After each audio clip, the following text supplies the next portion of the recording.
Bom dia, paz do Senhor.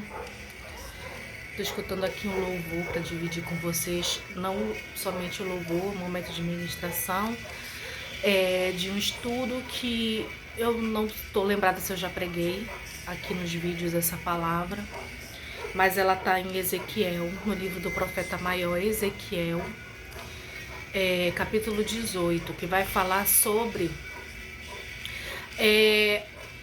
vai desbancar, na verdade, uma palavra que é muito utilizada por algumas pessoas que desconhecem assim o significado exato de algumas mensagens, né? Então, muitas pessoas, muitos crentes, muitos filhos de Deus, eles se utilizam dessa palavra, que eu até falei no outro vídeo que estava em Deuteronômio, eu me enganei, tá em Êxodo.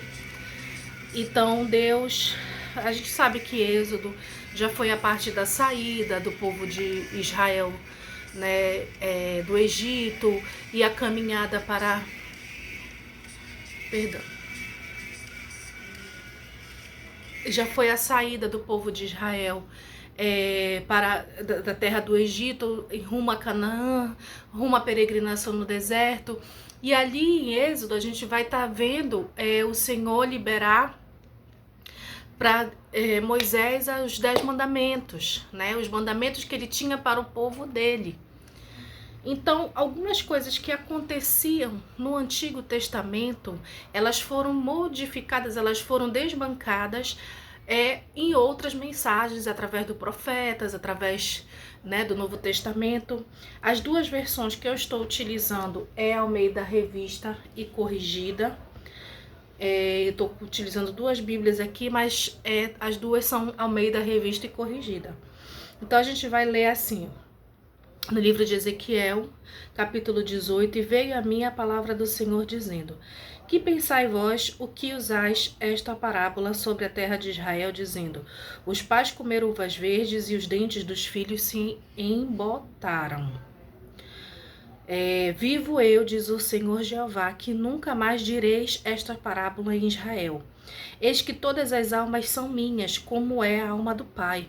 Assim também a alma do Filho é minha. A alma que pecar, essa morrerá.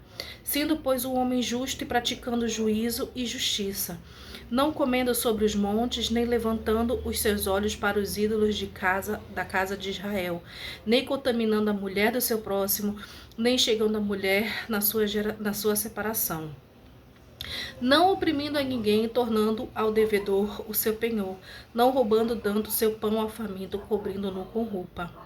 Eu vou ficar até aqui. Eu publiquei no meu stories o estudo sobre esta palavra, que fala assim: os judeus atribuíam suas dores e aflições aos pecados cometidos pelos seus pais, justificando desse modo os seus próprios pecados. Amados, eu vou ler agora a passagem que tá, aí eu vou usar essa aqui, também ao meio da Revista Corrigida, Êxodo, livro no Pentateuco, Êxodo 20, versículo 5, que Deus fala assim: não te encurvarás a elas, nem a servirás, porque eu, Senhor teu Deus, sou Deus zeloso, que visita a maldade dos pais nos filhos até a terceira e quarta geração, daqueles que me aborrecem. Mas preste atenção no versículo 6, que ele diz assim: e faço misericórdia em milhares aos que me amam e guardam os meus mandamentos. Amados, o que foi que o profeta aqui quis dizer em Ezequiel 18? A gente viu no estudo que foi nos informado que os judeus tinham essa prática de atribuir as coisas ruins que estavam ali acontecendo, de atribuir o seu sofrimento ou coisas ruins que estavam ali ao seu redor, ali circunstâncias difíceis, por culpa dos pais. Então, eu já vi muita gente falar sobre isso, porque maldição hereditária, maldição, amados, tem sim a genética. A genética é científico, é explicado pela medicina e tudo mais. Nós herdamos genes, nós herdamos muitas coisas dos nossos antepassados, dos nossos pais, enfermidades inclusive, e muitas vezes até temperamento e tudo mais. Só que, espiritualmente, biblicamente falando, existe uma teoria, vamos dizer assim, que existe a herança hereditária, maldição hereditária. O que eu aprendo na palavra, inclusive com essa, o que? As mesmas castas de demônios, as mesmas correntes e tudo mais que houveram na nossa antiga geração, na nossa primeira geração, nos nossos antepassados, eles vão querer passar de geração em geração. Porém, onde o ciclo tem que ser quebrado? Em nós, na nossa geração. O ciclo de maldição, ele tem que ser quebrado na nossa vida quando o profeta diz: aquele que pecar, esse será culpado. Então, se eu estou tendo sofrimento, não é culpa do meu pai que pecou, é culpa minha que não obedeci a palavra do Senhor. Entendeu? E quando o sangue de Jesus, a palavra do Senhor diz, o sangue de Jesus nos purifica de todo o pecado. A palavra do Senhor diz que o Senhor, ele põe no mar do esquecimento os nossos pecados, o nosso passado. Então, a partir do momento que a gente aceita Jesus e segue uma vida de obediência, aí sim que está em Deuteronômio, de obediência, as bênçãos correm atrás. A gente não precisa nem pedir, porque Deus, ele está vendo a intenção do nosso coração em obedecê-lo. Deus está vendo a intenção do nosso coração em seguir firme.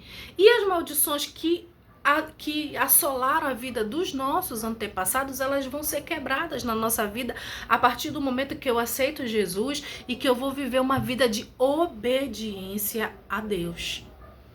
Então é quebrado o ciclo vicioso ali. Se os demônios, se as entidades malignas quiserem tentar entrar, só cabe a mim e a você abrir a guarda para que entre.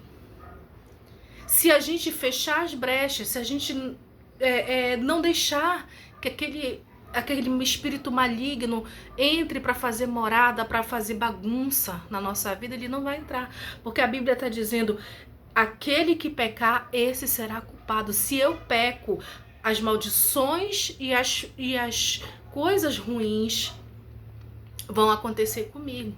Porque os inimigos, o que a Bíblia diz? Que o diabo, ele anda de redor buscando a quem possa tragar. E da feita que o demônio entra na minha e na tua vida, ele vai criando, ele vai fazendo morada, e ali as coisas vão acontecendo e você não vai entendendo, você vai perdendo a medida, eu vou perdendo a medida, né? Então, é muito importante a gente atentar pela palavra do Senhor, que Deus, ele faz de misericórdia. Aqui no final ele diz assim: Deus fiel, que guarda a aliança e faz misericórdia até 1000 gerações aos que o amam e guardam os seus mandamentos. Essa sim está em Deuteronômio 7:9. Então, amados, é muito importante uma vida de aliança com Deus. Uma vida de renúncia, uma vida de moderação, uma vida de entrega no altar. A entrega no altar, ela não é fácil. Deus vai muitas vezes pedir coisas que nos custam muitas lágrimas. É quando a nossa carne está sendo mortificada. É quando o nosso eu está sendo reduzido para que o Espírito Santo de Deus cresça em nós. Para que a vida de Deus cresça em nós. Para que a gente se torne carta viva do Evangelho, que as pessoas, a gente não precise falar. Isso foi nos ensinado através do apóstolo Paulo. Que a gente não precisa falar, mas que com o nosso testemunho, com o nosso posicionamento diante de Deus, as pessoas vão ver: não, realmente eu quero esse Deus. dessa pessoa, não, eu quero ser igual fulana. Eu quero também esse Deus. E muitas pessoas às vezes olham para o Deus monetário.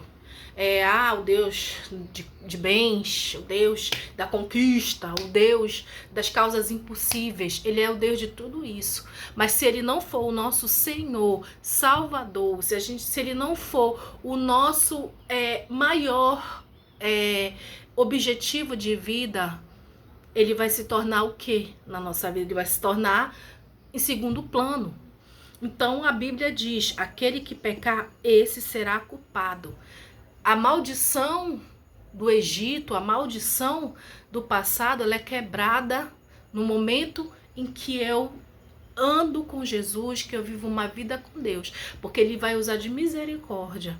Então, quando ele diz em Deuteronômio, que eu vou repetir aqui: Deus fiel que guarda aliança e faz misericórdia até 1000 gerações aos que o amam e guardam os seus mandamentos. A tua geração, isso é muito sério. Pense no que você está plantando hoje, porque a tua geração pode colher a tua plantação de hoje.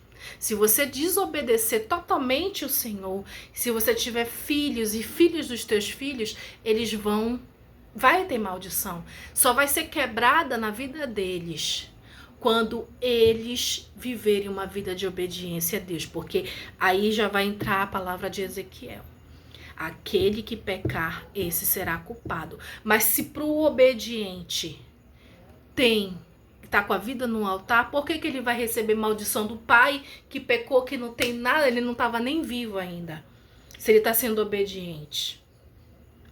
Então pare para pensar nisso.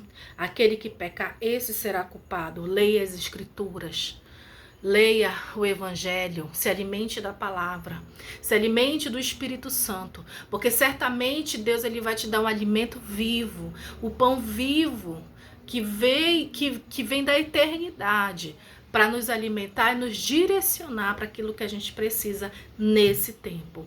Que a tua geração, que o teu testemunho alcance pessoas, que os teus filhos, que tu veja os filhos dos teus filhos e que teus filhos sejam prósperos, que os teus filhos colham aquilo que você planta hoje, que eles não precisem guerrear, que eles não precisem se frustrar lá na frente, se você obedecer hoje.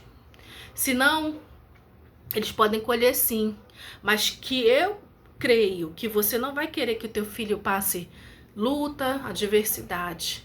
Então oriente seu filho, obedeça ao Senhor, para que tudo te vá bem. Amém? Fique com essa palavra.